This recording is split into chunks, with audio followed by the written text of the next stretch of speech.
I'm Walter Cronkite. Today, the 20th Century presents its regular feature, Man of the Month.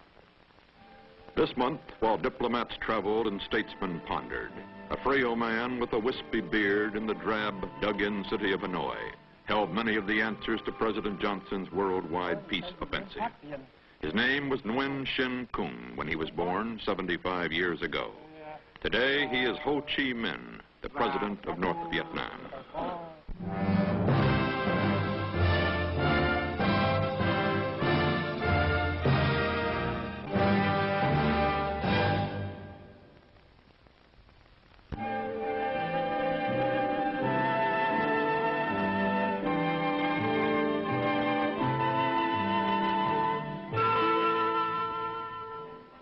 Hanoi, August 1945.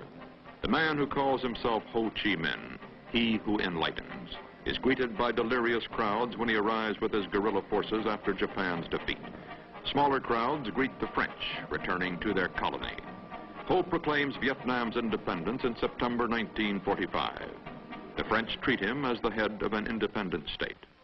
Years before, this same man left his homeland, became a sailor, a pastry chef in London, a photo retoucher in France, and rented a dress suit and derby hat to petition President Wilson at Versailles in 1919. Ho pleaded for independence for Vietnam. No one listened to him except the French communists. He became a founding member of their party in 1920. Then began his long march to power. Moscow, New York, Berlin, prisons in Hong Kong and China were his way stations.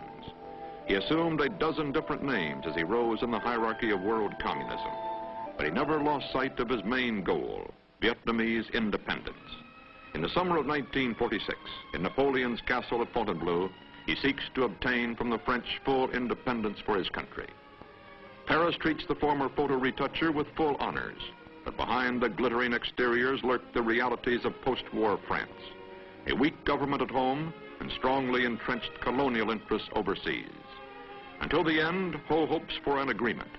Last-minute talks with French Overseas Minister Marius Moutet fail. The handshake is that of men about to enter the ring.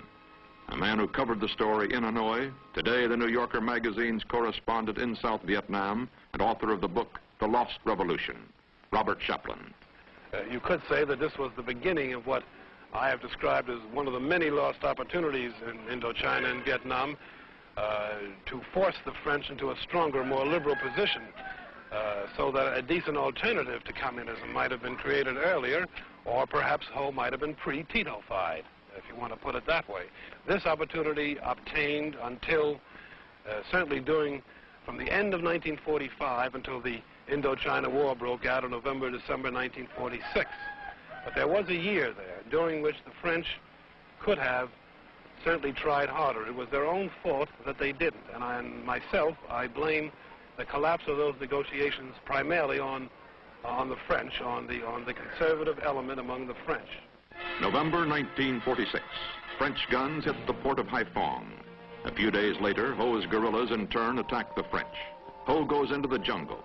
The Indochina War is on, and it is to last 8 blood-filled years. Ho's troops, called the Viet Minh, are at first equipped with a medley of old French and Japanese weapons supplemented by American arms from World War II. Communist weapons will come later.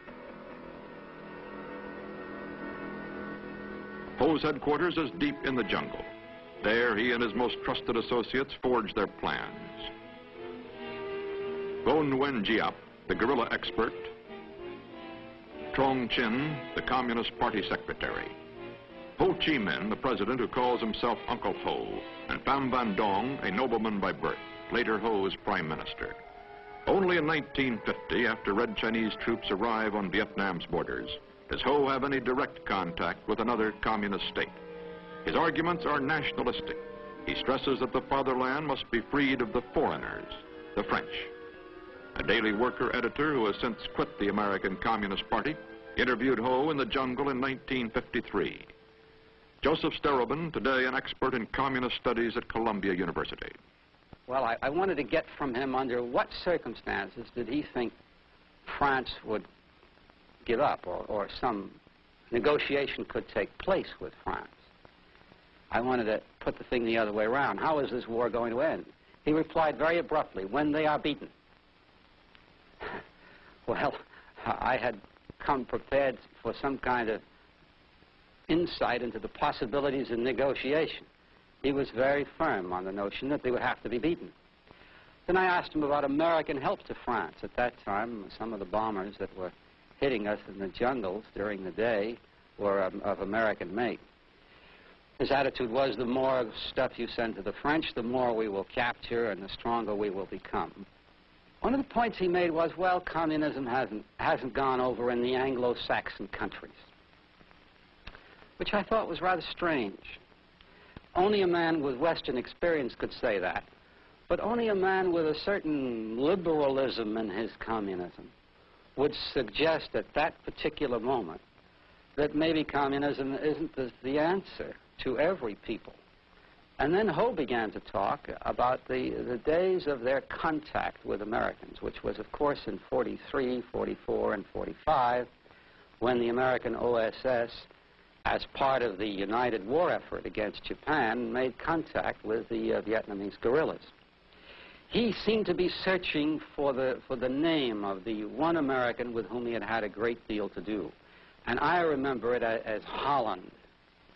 He himself stumbled on that. He tried to remember Hall something or other. I've since learned that it was Hallowell that he had contact with. Colonel Paul J. Hallowell, former OSS man, now a Miami lawyer. When he came up and asked for arms, there were certain questions we usually asked, and one question that I asked him, and I asked him every time, was, who was he going to shoot? And he said he was going to shoot Japanese, which was fine, and we would ask the question, well, what about the French? And to give the devil his due, he would never commit that he would not use the arms against the French at some point. Had he made that commitment, he possibly might have gotten more arms than he did. When American arms do go to Indochina, it is 1950, after Korea, and they go to the French. Ho and his cabinet must hide from roving bombers in a deep mine shaft. The French know that the enemy hides below them in the jungle. But Ho's fighters have in their favor their mastery of the art of guerrilla warfare, and above all, their fanaticism.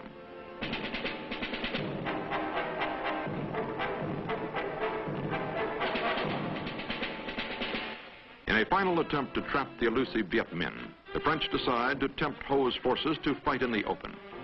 As bait, they offer the elite of the French troops in Indochina in an isolated valley called Seat of the Border County Administration. In Vietnamese, Bien Bien Phu. Spurred on by Ho, the Viet Minh forces accept the French challenge.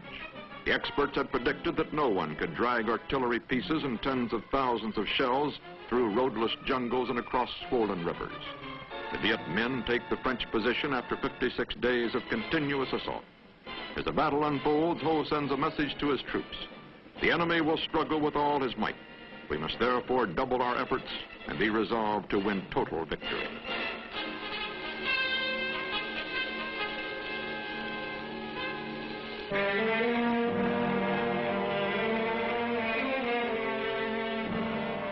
Dien Bien Phu has fallen, and the French now are ready to talk. They agree to a peace conference in Geneva, May 1954. CBS News correspondent Alexander Kendrick was there. What I remember about the Geneva 1954 conference is the bright sunshine, the British Union Jack and the Communist Chinese Star flying side by side from the same lakefront hotel, John Foster Dulles' refusal to shake hands with Zhou Enlai at a diplomatic reception. There were two conferences at Geneva. First, the one on Korea, which got nowhere, and then the one on Indochina. Dulles left before the second one even began, and the United States became only an observer and didn't sign the final agreement. Molotov, the Soviet foreign minister, made the Viet Minh accept the 17th parallel as the ceasefire line, even though it meant giving up territory to the south. The Geneva agreements leave the victorious Ho Chi Minh in control of North Vietnam. The weak, newly independent state of South Vietnam survives with American support. 750,000 North Vietnamese flee to the south. Reunification elections to be held by July 1956 under the terms of the Geneva Accords never materialize.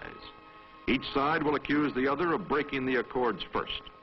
When Ho calls for the liberation of the South, black-garbed militia loyal to Ho will spread guerrilla warfare below the 17th parallel. At home, the backbone of his regime is the feared goose-stepping People's Army. To rebuild the North's shattered economy, Ho tries harsh collectivization measures copied from Red China. In 1956, his troops suppress a peasant revolt in his own home province. Ho blames pro-Chinese leaders for the brutal collectivization. For public consumption, Ho himself works on a primitive water wheel.